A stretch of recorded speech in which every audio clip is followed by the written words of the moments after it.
Hello everyone and welcome to another episode of the World of Wrestling podcast. I'm Slim and we're going to kick this off with Raw because, well, we're kicking it off straight away with Raw because it's a long episode, the first of three, because we've got NXT TakeOver on this episode. Next week's episode will have both SummerSlam and Summer Struggle from New Japan, and then the week after we'll have All Out and Payback. So, yeah, like I said, we're kicking it straight off with Raw, and before the show starts, we have technical difficulties. Then the show starts with McIntyre, and while McIntyre's coming out, we see what happened between Flair and Orton last week. Drew then says that what Orton did last week is unforgivable. He then says that Orton is pure evil, and at SummerSlam, Orton isn't facing a 71-year-old man, but instead a pissed-off Scottish fire-breathing dragon.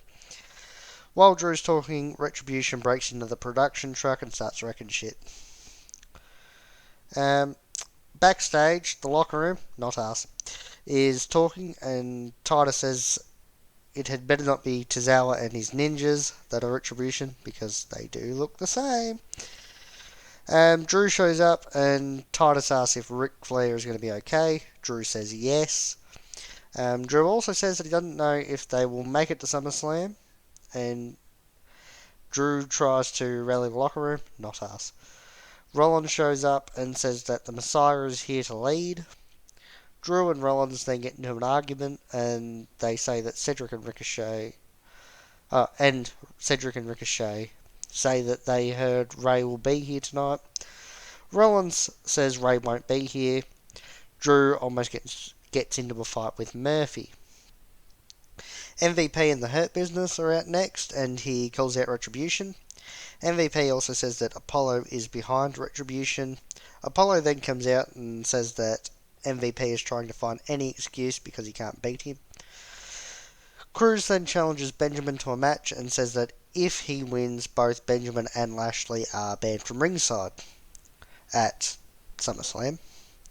MVP then says that then he sends Benjamin to attack Cruz. And Cruz outsmarts all three by getting in the ring when they get out of it. I just read what I wrote wrong. We then get Apollo versus Shelton. He's accompanied by the Hurt Business, obviously.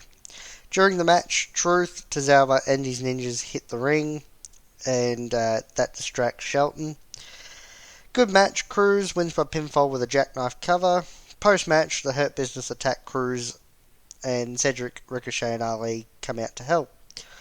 Truth comes running back, and Benjamin takes him out and wins the 24/7 title again. MVP then tells Cruz to find two partners to take on the Hurt Business later tonight in an elimination tag match. Backstage, we see Garza talking to a girl, and Ivar shows up to ask if she wants to be his +1 to Raw Underground. She accepts. Ivar also gives her a turkey leg and says Garza didn't poison this one. Garza says nobody poisoned Ford. He is trying to get out of defending the Raw tag titles at SummerSlam. Garza also says that he will beat Ivar later. We then get Ivar with Eric versus Angel Garza with Andrade and Zelina Vega. Backstage, during the match, we see Dawkins talking to the girl that Ivar and Garza were talking to. Good match. Garza wins by pinfall with a double kneeling drop kick on Ivar for the 3. Post-match, Dawkins shows up on the Tron and says he has a video that will reveal the truth. Garza runs to the back, and Vega and Andrade are left clueless. Samoa Joe then tells him that he knows about the video. It seems like the video will show us who poisoned Montez Ford. Backstage, Garza, Andrade, and Vega show up to where Dawkins is, and Dawkins rolls the clip. The clip shows Vega doing something to Ford's cup. Vega says that the clip has been edited. Ford and Dawkins then attack Andrade and Garza. We then get Mickie James versus Natalya with Lana. Both of them get jobber entrances. During the match, Rollins and Murphy come out and ask Joe how he knows that Ray will be here. It was an okay match. Natalya won by countout. Post-match, Mickie hits the Mick kick on Lana. So that is Mickie James' return match. Do remember that. Rollins then gets on the mic and says that if Ray or Dominic show up tonight, then neither of them will make it to SummerSlam. We then have Sasha and Bayley versus Asuka and Shayna Baszler. After Bayley and Sasha make their entrances, they get on the mic and say that they will have a night off at SummerSlam because there's no way Asuka can beat them both in the same night. They then say the other should take on Asuka first, but Bayley says she'll take on Asuka first and they will celebrate to Payback, where they'll retain their tag titles.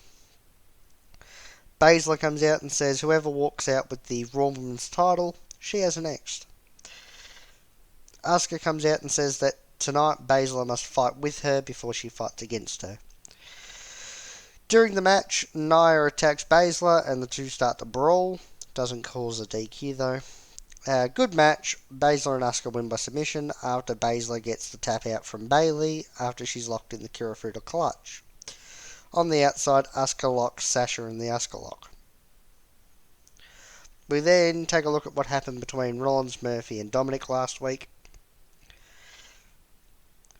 Backstage, Cruz shows up and says that he is choosing Ali and Ricochet to team with him against the Hurt Business. Cedric asks why not him, and Cruz says that Lashley locked him in the full Nelson, so tonight he can have the night off. HBK then walks up to Drew and says that Orton will use all the anger and emotion against Drew, so he needs to refocus. Drew says that he feels like he let Hart break down. Shawn also says that Drew hasn't let him down and that he's got to go out and face Orton, so he needs Drew to give him some space.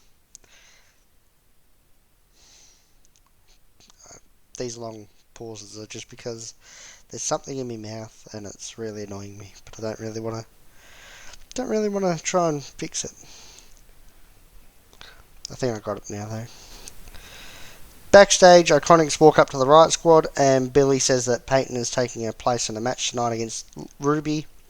Liv tries to talk and the Iconics call her trash, and Liv holds Ruby back and they leave. We then see Baszler talking to Marina Shafir and Jessamine Duke. We then look at what Retribution has done over the past couple of weeks. After that, we get Peyton Royce with Billy Kay versus Ruby Riott with Liv Morgan. Good match. Royce won by pinfall after hitting the Deja Vu. Shane McMahon then shows up to Raw Underground and asks the bouncer what time it is. He responds, it's time for Raw Underground. In Raw Underground, we see Eric taking on someone and he wins with some knees. Shane asks Ziggler what he thought of Eric's performance. He says it was a 4 out of 10. Eric then challenges Ziggler, who accepts and wins their fight with a sleeper hold and a thumb to the eye. Ivar then launches Ziggler out of the ring. Ray and Dominic are out next, and Ray says he has felt one thing since Extreme Rules, and that's pain. First for what happened to him, then for what happened to Dominic. Ray then says that no doctor will stop him from protecting his son, and he will be in Dominic's corner at SummerSlam. Dominic says this is what he signed up for, and he will be ready come SummerSlam. Ray says that if Rollins gets near either one of them, then he won't make it to SummerSlam. Rollins then shows up on the Tron and says that Ray is putting Dominic in harm's way. Rollins also says that all of this could have been avoided if Ray had just accepted his role in the greater good. He also says that in the end, the greater sacrifice will be the Mysterio legacy. Ray then tells Rollins to come down, and Rollins says you asked for this before coming out. Ray and Dominic leave the ring, and Ray distracts Rollins and Murphy while Dominic grabs 2 kendo sticks, and he and Ray attack both Rollins and Murphy with kendo sticks. Backstage, MVP walks up to Cedric, and he stirs the pot and says that the offer he made to Cedric a while ago still stands, and tells him to think it over. Back to Raw Underground, and we get Riddick Moss vs Arturo Ruas. Very hard name to pronounce.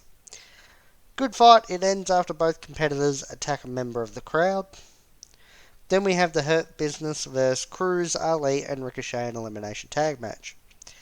Ali goes first after Lashley hits the Dominator 2.0. Ricochet goes shortly after when Benjamin hits pay dirt. Benjamin then goes after after Cruz hit the toss powerbomb. Cedric then pins Benjamin to win the 24/7 title. MVP's eliminated next after Cruz hit a toss powerbomb, and the Hurt Business win by pinfall after Lashley spears Cruz for the 3. Pretty good match. Post-match, the Hurt Business mock Cruz.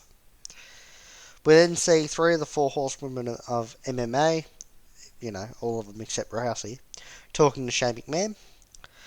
Then we get Akira Tozawa versus Cedric Alexander, 24/7 title on the line. Decent match. Cedric wins by pinfall after hitting the lumbar check. Post-match, Benjamin hits pay dirt to win the title back. Then we see what happened on Raw. Then we see what happened earlier on Raw Underground between the Viking Raiders and Ziggler, and we're told next week on Raw Underground we get Ziggler versus Ivar. Marina Shafir then beats someone before Nia shows up and attacks both Shafir and Duke. Then we get Nia versus Baszler in Raw Underground. As the match starts, Nia leaves. Main event time, and it's Andrade with Angel Garza and Zelina Vega versus Montez Ford with Angelo Dawkins. During the match, Vega gets involved and Belair attacks her, which distracts Andrade, allowing Ford to roll up Andrade for the 3. Pretty good match. And to close the show, we have Shawn Michaels talking about what Orton did to Ric Flair. After Shawn comes out, he plays the video package showing what happened last week. Shawn then says that Flair loved this business more than most people, and without Flair, a majority of wrestlers wouldn't be there, including himself, Drew, and Orton. Shawn also says that at SummerSlam, Orton will end his coming...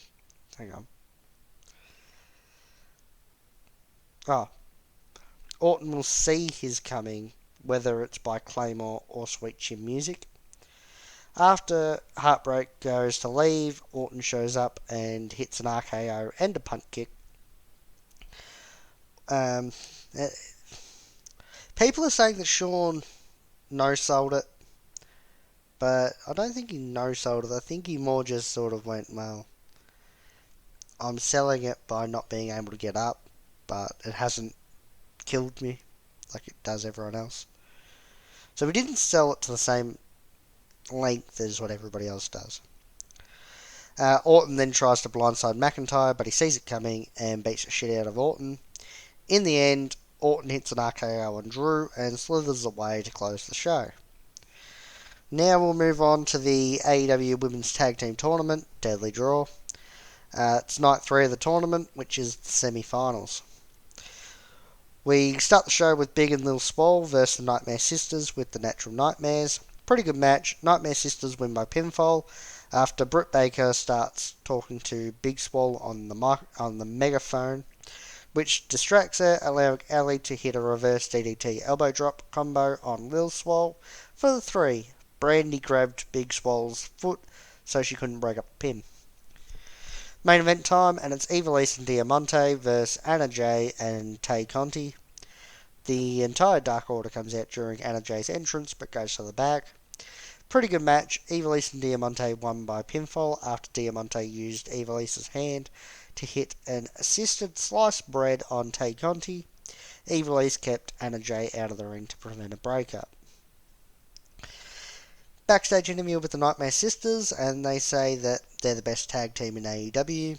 Then we close the show with another backstage interview, this time with Ivelisse and Diamante, and they say they have to win by any means necessary for their people. Moving on to AEW Dark, and this week's Dark has 11 matches, and we have a 3-person commentary team with Vader Scott, who does commentary for the Women's Tag Tournament. First match of the night is Michael Nakazawa vs Kip Sabian with Penelope Ford. Good match. Kip wins by pinfall after hitting the rope hung neckbreaker. Then we have Shawn Dean and Frank Stone vs Joey Janela and Sonny Kiss. Good match. Janela and Kiss won with the split leg drop on Dean after Janela hit an elbow drop. After that, it's Will Hobbs. Hang on. After that is Will Hobbs versus Shawn Spears with Tully Blanchard. Another good match. Spears won by pinfall with the C4. Post-match, Spears continues to destroy Hobbs' leg before loading the glove and hits Hobbs in the head. Backstage interview with Ricky Starks, who says that he and Darby are complete opposites and Darby can't end Ricky, and Darby has entered a war with Starks that Darby can't end. Next is the Hybrid 2 versus the Initiative with Leva Bates. Pretty good match. TH2 won by pinfall after Evans hit the 630 on Avalon. Although I think Cutler was the legal man. Because I'm pretty sure that Cutler was the legal man, went to the outside, and they just sort of went, oh, Avalon is the legal man now. Which they tend to do. Then we get Red Velvet versus Abaddon. Good match. Abaddon won by pinfall with the Cemetery Drive. We then have D4, Ryzen, and Fabu Andre versus Dark Order, which is 3, 4, and Colt Cabana. And they are accompanied by Evil Uno, Stu Grayson, 5, 10, and Anna Jay. Rest of Dark Order leave before the match, though. Good match. Dark Order win by pinfall after 3 and 4 hit the double DDT Destroyer on D4. For the pinfall, I wrote D3. That's why I just had to check. But his name is D4. Post-match, 3 and 4 argue with Colt. Then it's Ricky Starks versus Lee Johnson. Good match. Starks won by pinfall with the Rochambeau. I think that's how you say it. Post-match, Wardlow came out to give Lee Johnson the MJF campaign badge, and then he left. We then get Baron Black and Tony Donati versus Santana and Ortiz.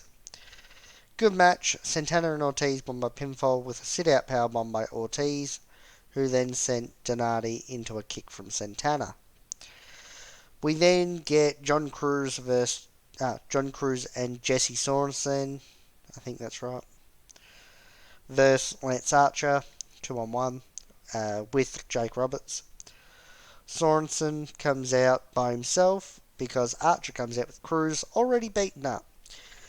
Good match. Archer wins by pinfall after hitting the blackout on Cruz, followed by the EBD claw on both Cruz and Sorensen at the same time. Post-match, Roberts gets in the ring, and it looks like he's going to hit the DDT on Sorensen, but doesn't.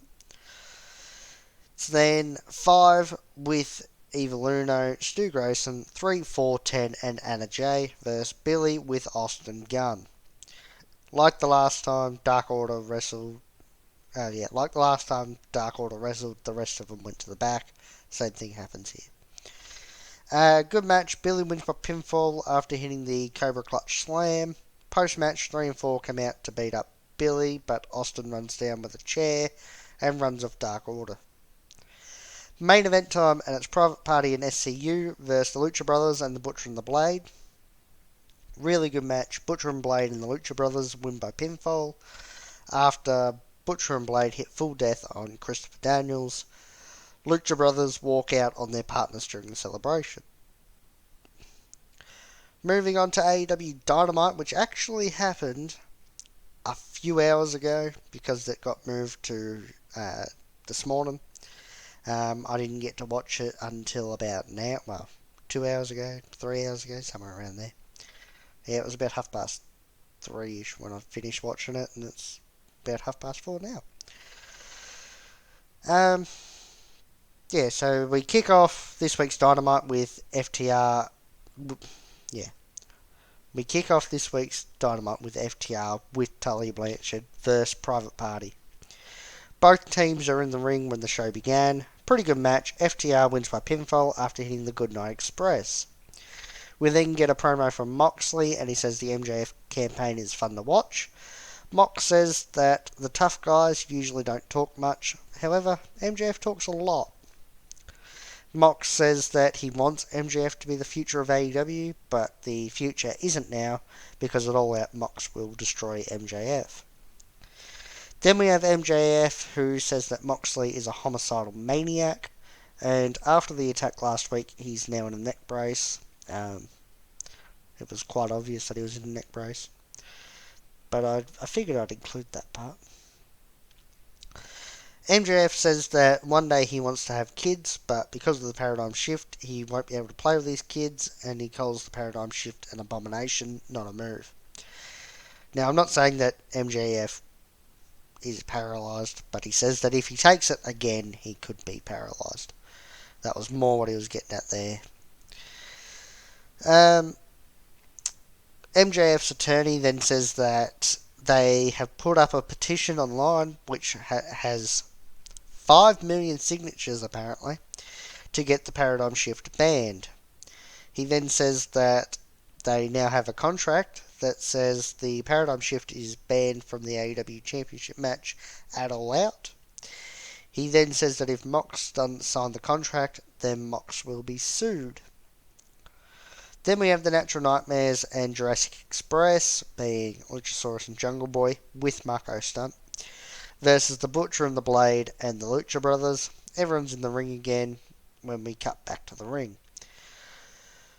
Really good match. Jurassic Express and the Natural Nightmares win by pinfall after Jungle Boy gets Blade in a schoolboy pin after Pentagon Jr. pushes Blade when they were arguing. He didn't try to break up the pin either. Post-match, Butcher and Blade and the Lucha Bros argue until Eddie Kingston comes out and says that people only beat both teams when they're divided. Eddie then convinces them all to have a group hug. We then see that earlier in the day, Britt Baker offers Kip Sabian and Penelope Ford free dental care for a year, and that Reba will do Penelope's makeup for a year for free if she joins Britt and Reba in facing Swole in a handicap match. Penelope accepts. We then get an in-ring interview with Orange Cassidy, who comes out with Best Friends. Before Orange answers Tony Schiavone's question, Jericho interrupts and congratulates Orange for beating him last week. Jericho also says that although he's a bit embarrassed, he's proud of Orange because it shows that he's learning from Jericho. Jericho also says that now they have one win each, so they need to have another match, and since Orange is all about the orange juice, and he's all about the bubbly, he's created the match.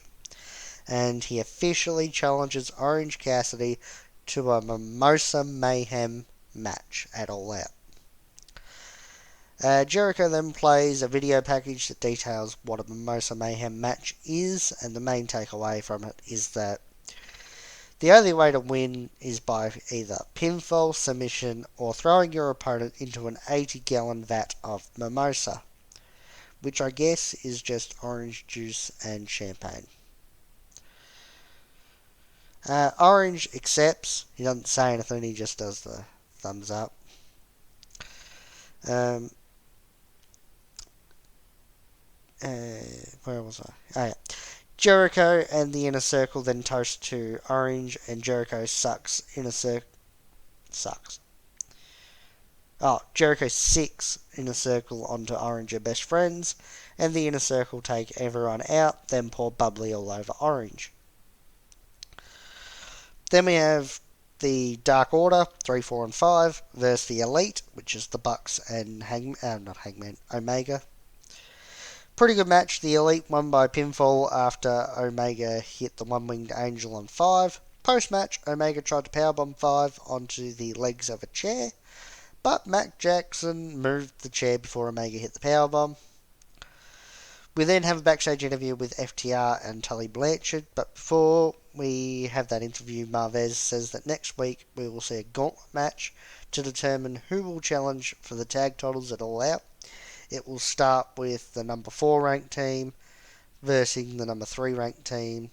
Whoever wins that will face the number 2 ranked team. Whoever wins that will face number 1 ranked team, which is FTR. I believe that it was... I think it was Natural Nightmares at 4, Best Friends at 3, Bucks at 2, and FTR at 1. Pretty sure that's right. Cash says that they want to be the best, so they're going to learn from the best. That's why they're partnering up with Tully. Tully says that FTR will win the gauntlet match and then go on to All Out to take the titles. Hangman then shows up to get answers for what happened last week with the Rock and Roll Express. FTR then try to turn Hangman on the Bucks. Next up is Darby Allin vs Will Hobbs. Hobbs doesn't get an entrance and also gets attacked before the match starts. Good match. Darby won by pinfall with the coffin drop. Post-match, Taz gets on the mic and says that Team Taz is flourishing, then announces a new member, who is Ricky Starks dressed up as Darby Allin. Starks then cuts a Darby Allin style promo where he says that everything is a joke. Then Brian Cage attacks Darby with the FTW Championship. They then continue to beat down Darby after Darby says that Darby is a joke. I didn't say that right, did I? They continue to beat down Darby after Starks says that Darby is a joke. Starks also hits a coffin drop on Darby Allin.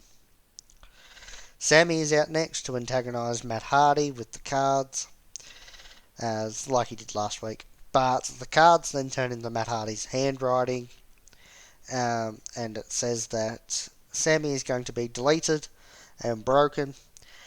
Matt then attacks Sammy with a chair before throwing Sammy through a table from the stage. As Matt goes to throw a chair into Sammy's head, refs come down to stop him.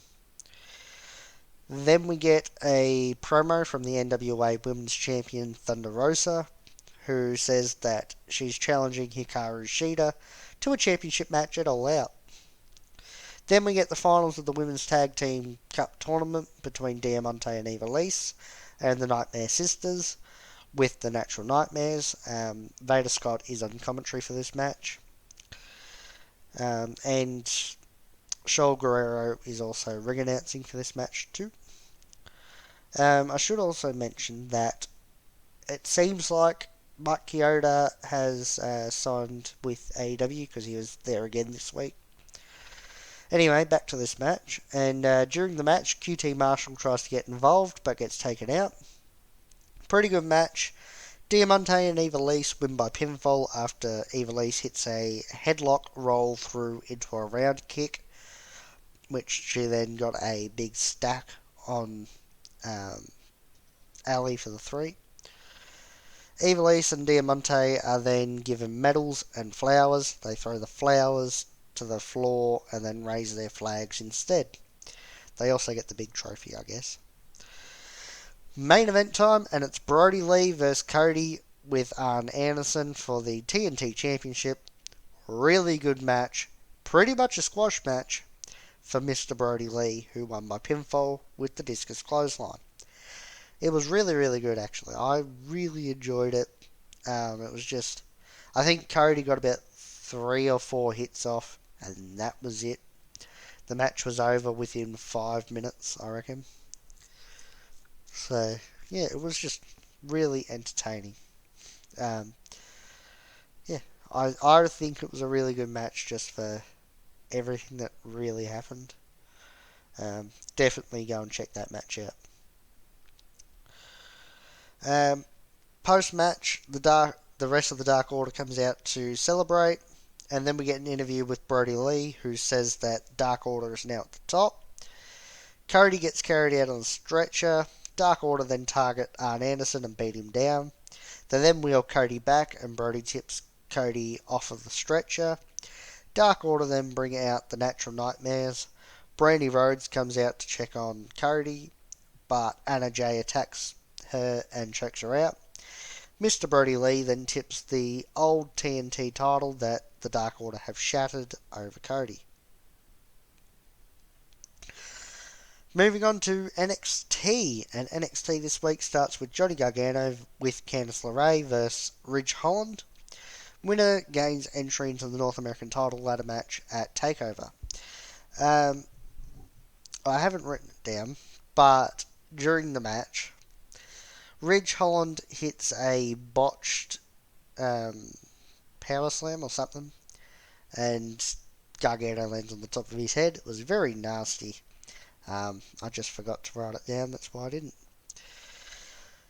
It was a pretty good match though. Gargano wins by pinfall after Candice grabbed Holland's foot while he was getting in the ring, allowing Gargano to low blow him and hit the one final beat. We then get Dakota Kai versus Jessi Kamea. Good match. Kai wins by pinfall with the GTK. Post match, Kai gets on the mic and says that she's not afraid of Io and at TakeOver she will take the title. Io then interrupts and attacks Kai until Raquel Gonzalez shows up and takes out Io. We then have a backstage interview with Tegan Nox, and she says that what Candice said about her last week did hurt her a bit, and she needs to fix her friendship with Candice. We then get a promo package for Dream versus Balor. Next is Legado del Fantasma versus Breezango and Swerve. Pretty good match. Legado del Fantasma won after Santos hit the Phantom Driver on Breeze. There was some controversy where Swerve was legal and was knocked into Breeze, who was knocked off the apron, and the ref counted it as a tag, which he shouldn't have. We then see Pat McAfee show up with some NFL guys. Then we have the Undisputed Era and Pat McAfee and his crew coming out so Cole and Pat can go face to face. Pat says he knows Cole better than Cole knows himself because he knew that the rest of the era would be here, so that's why he brought the guys that he brought. Cole sends Era to the floor so that he and Pat can be in the ring by themselves. Pat then recaps what happened 2 weeks ago and what Cole said last week. Pat then says that at TakeOver he will beat Cole even though he has only had 2 weeks to train, but that's all he needs. As Cole goes to talk to Pat, security gets in the ring and Cole beats them all up, and we get a 4-on-4 stare down until a 4-on-4 stare down, and Cole says that they don't have to wait until TakeOver. But Cole walks up to Pat and says that at TakeOver he will make Pat his bitch. Then the Undisputed Era leaves. We then get the Robert Stone brand versus Rhea Ripley and Shotzi Blackheart. Good match. Shotzi and Rhea win by pinfall after Blackheart hits a senton on Aaliyah. We then get a preview for Karrion Kross versus Keith Lee at TakeOver. Main event time, and it's Finn Balor versus the Velveteen Dream. Winner gains entry into the ladder match for the North American Championship at TakeOver. During the match, Cameron Grimes comes out and he comes out to say that the North American title that has been hanging above some ladders is all his before climbing it and sitting on a ladder with the title. Gargano comes out, pushes Grimes off the ladder into the ref. Balor and Dream both take out Grimes and Gargano. They both take out Grimes, and Gargano picks up the title. Reed comes out and chases Gargano into the ring, where he's sandwiched between Reed and Priest. They then get rid of Gargano, and Dream helps get rid of Priest, which Reed does with a cactus clothesline. So he's gone as well. Balor then gets rid of Dream and does a dive to the outside where he's attacked by Timothy Thatcher. Really good match. Dream wins by pinfall after hitting the Dream Valley Driver and the Purple Rainmaker for the 3. Post-match, everyone grabs the belt and gets beaten up by someone else until Reed stands tall with the belt to close the show. So it was a pretty good way to set up for TakeOver, which, as of recording right now, has already happened, so I know what happens. And I'm very, very excited when we get to that. Moving on to NXT UK. This week's NXT UK features Ridge Holland, Piper Niven, and Dave Mastiff's favourite matches in history. Also, before we move on to SmackDown, on TakeOver, it's revealed that we get new episodes of NXT UK starting September 17th, 18th in Australia. Which is awesome, but it does mean that I do have another hour of wrestling to watch now, although it is on a Friday when I don't have any wrestling to watch, really. So, either way, it's fine. But that's not until the 18th of September anyway. Moving on to SmackDown, and this week's SmackDown marks the debut of the Thunderdome. Vince McMahon kicks off the show and he starts saying about how you'll never see it coming when he's cut off by The Fiend. The Fiend does his entire entrance. As The Fiend is staring at Vince, Braun comes out. As Braun and Fiend stare down, Retribution shows up, and The Fiend and Braun nod at each other, and The Fiend does a goodbye wave before disappearing, which was quite funny and awesome. Retribution takes Braun down, and then the SmackDown locker room empty and gets rid of Retribution. Miz came down after Retribution was taken out. Braun then attacks Gulak and Jey Uso before leaving. Now, that's the second time that The Miz has not been there when Retribution has attacked. But as soon as they're all dealt with, he comes down. I get the feeling that maybe Miz is behind Retribution showing up at SmackDown. Could be cool. He might be the leader of it. Could be like a Brody Lee thing, where an established star is the leader of a faction that's running roughshod over the company. Back from break, and in the ring, Sheamus and Big E have a go at each other. We then see what happened last week between the two of them. We then have Sheamus vs Big E. During the match, lights start flashing like when Retribution does stuff before we go to break. During the match, Corbin attacks Riddle, causing a brawl, which distracted Sheamus so that Big E can score the pinfall with a roll-up. Good match. Also, that's going to piss off Corbin, isn't it? Not piss off Corbin, piss off Sheamus. So, I'd say that we're probably going to move into a rivalry between Sheamus and Corbin. Possibly Sheamus, Corbin and Riddle do a triple threat rivalry. That could be cool. Backstage in the trainer's room, Jeff is on the bed with an injured knee. He isn't sure what happened, but asks for a brace so he can have his match later tonight. Backstage, we see Lucha House Party walking to the ring when Cesaro and Nakamura attack them from behind. Then we get Lucha House Party, that being Metalik and Lince Dorado,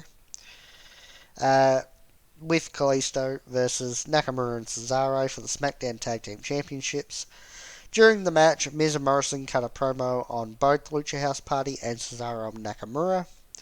Pretty good match. Cesaro and Nakamura win by pinfall after Cesaro reversed a pin that came from a Hurricanrana into another pin. Post-match, Kalisto and Dorado argue and nearly start a brawl. We then see what happened at the start of the show with Braun and Retribution.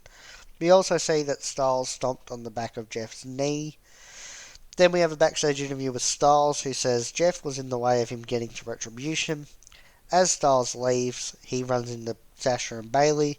They all push their belts together before they go their separate ways. Backstage interview with Mandy Rose, and she says she doesn't know how she's feeling. Then she talks to Sonya and says that she has hope that the old Sonya, her best friend Sonya, is still inside of Sonya. So she is choosing to see the good in her. Bayley and Sasha are out next to be interviewed by Corey Graves. Graves asks if they're breaking up, and they say no.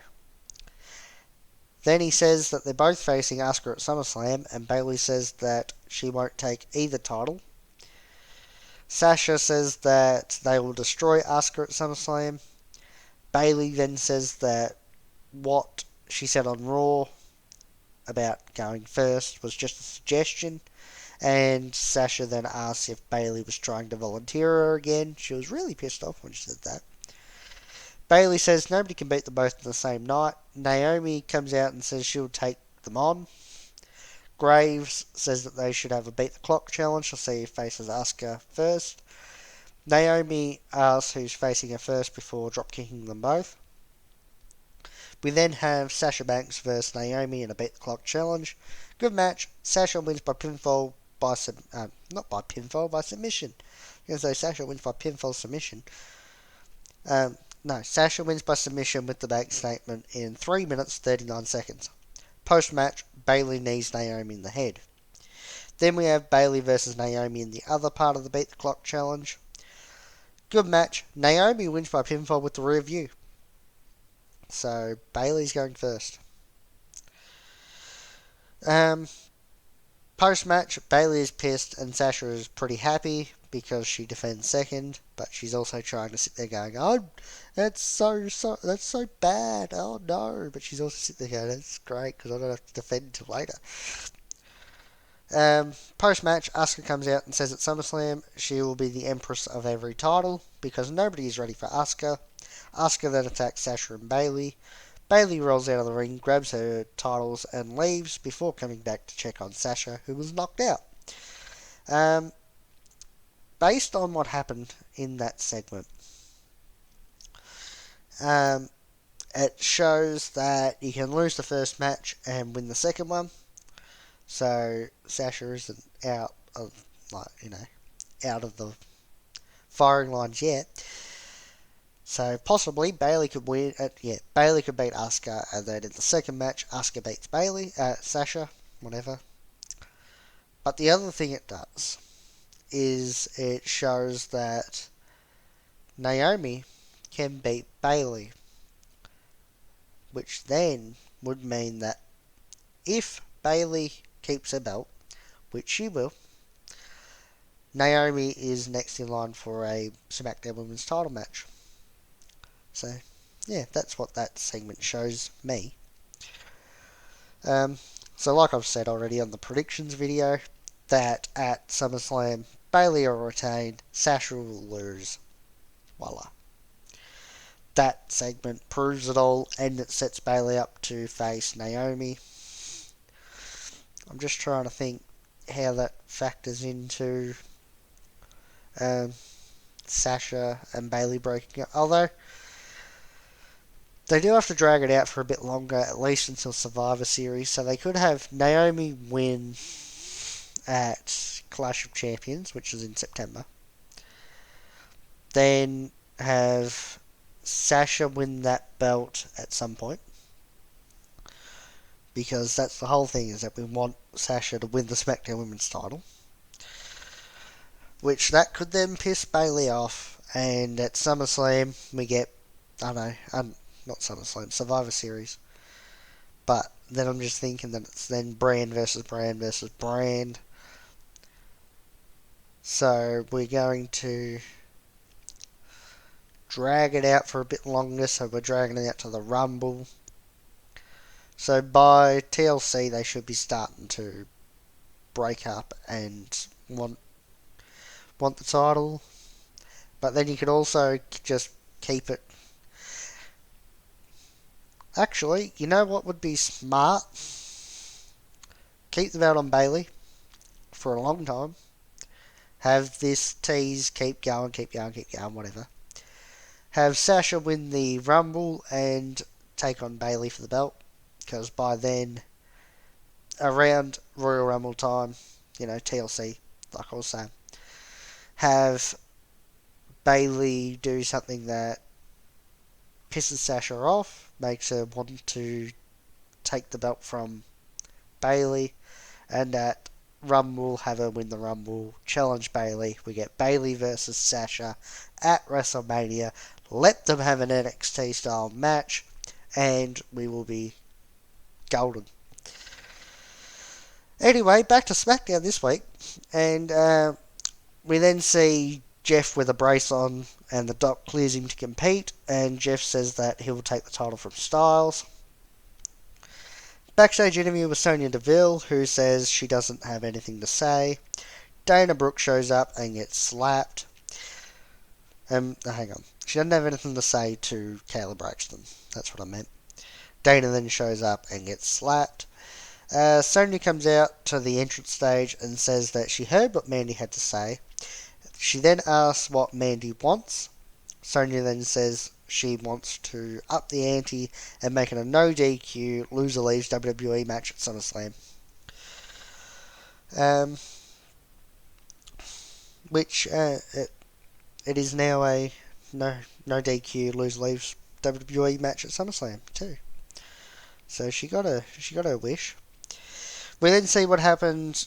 We then see what's happened since Extreme Rules between Braun, Bray, The Fiend, and Alexa.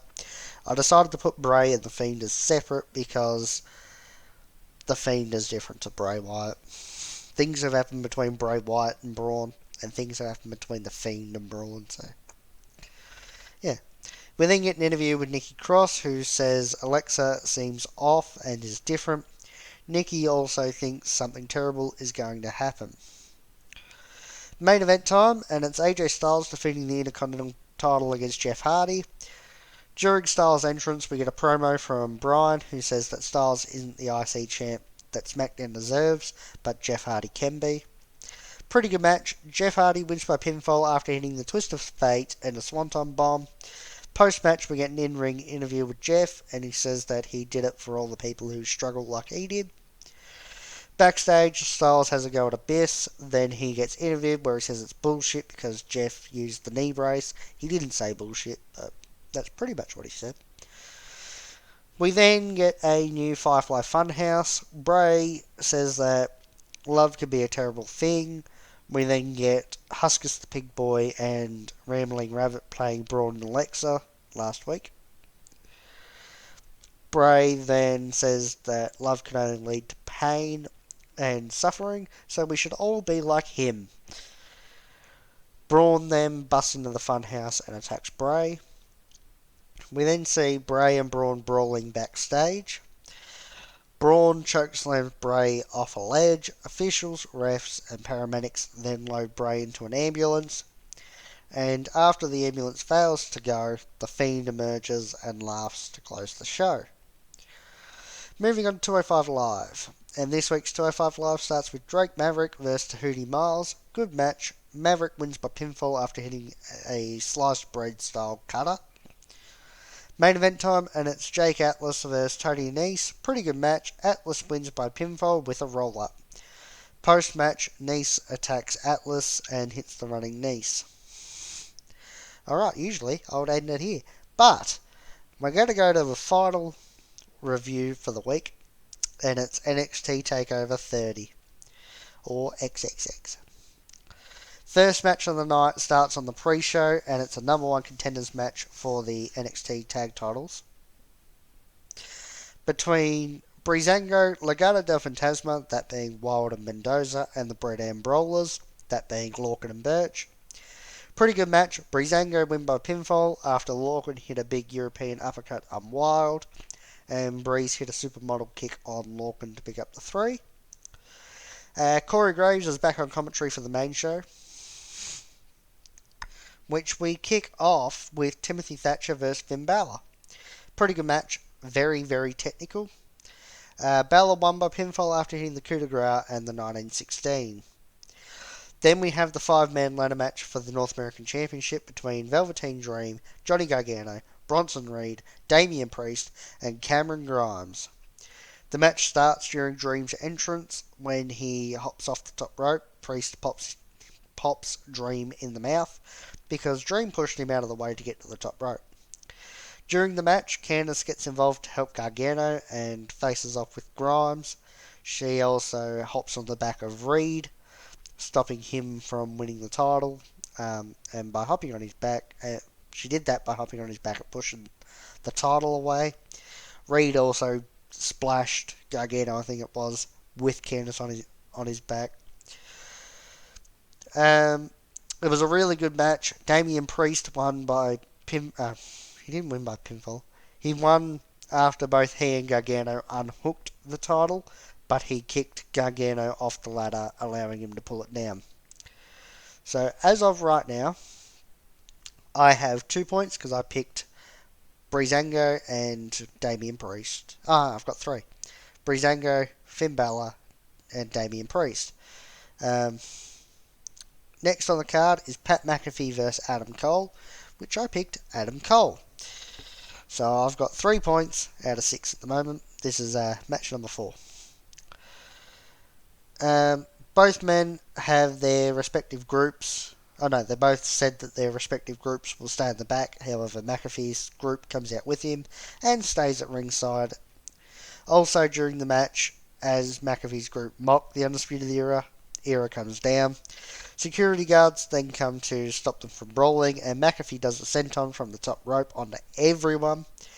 It was a really good match. Adam Cole won by pinfall after hitting the Panama Sunrise, putting me on 4 points. Um, it was a really good match, and was it match of the night? Hmm. I think it was match of the night. Pat McAfee was really, really good. Yeah, I think it was match of the night.